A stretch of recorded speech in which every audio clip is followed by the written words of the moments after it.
خیرکم من تعلم القرآن وعلمہ۔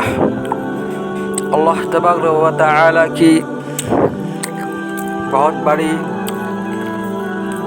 اللہ تبارک و تعالی نے ہم لوگوں کو بہت ساری نعمتوں سے نوازا ہے۔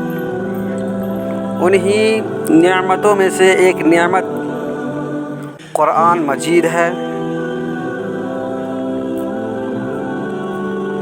قرآن مجید ایک ایسی کتاب ہے، یہ ایک ایسی کتاب ہے کہ جس کی نسبت اس سے جڑ جاتی ہے وہ معتبر بن جاتا ہے۔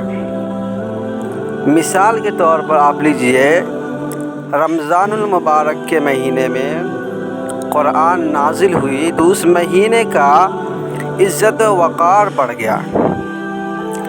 جس رات میں قرآن مجید نازل ہوئی اس رات کا عزت و وقار بڑھ گیا، مرتبہ بڑھ گیا، اور اسے لیلۃ القدر کے نام سے نوازا گیا۔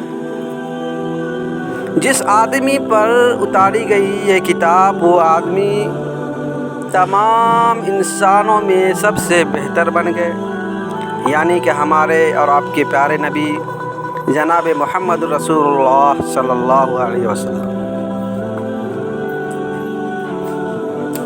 تو میرے بھائیوں اور دوستوں، اسی لیے اللہ کے رسول صلی اللہ علیہ وسلم نے فرمایا، خیرکم من تعلم القرآن وعلمہ۔ جس طرح اس کی نسبت کسی سے بھی اگر جڑا ہے تو اس کا مرتبہ بڑھ گیا ہے، اسی طرح ایک عالم دین کا اس سے اگر نسبت جڑ جائے تو اللہ کے رسول صلی اللہ علیہ وسلم نے فرمایا کہ وہ آدمی سب سے بہتر آدمی ہے۔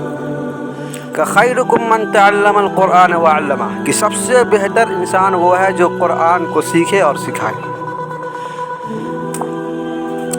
لوگ کہتے ہیں کہ جس کے پاس پیسہ ہے، دولت ہے، بہت بڑا بلڈنگ ہے، وہ بہت بڑے اچھے آدمی ہیں، لیکن میں اس بات پر ذرا سا بھی متفق نہیں ہوں، راضی نہیں ہوں، کیونکہ اللہ کے رسول صلی اللہ علیہ وسلم نے فرمایا کہ سب سے بہتر انسان تو وہ ہے جو قرآن سیکھتا اور سکھاتا ہے۔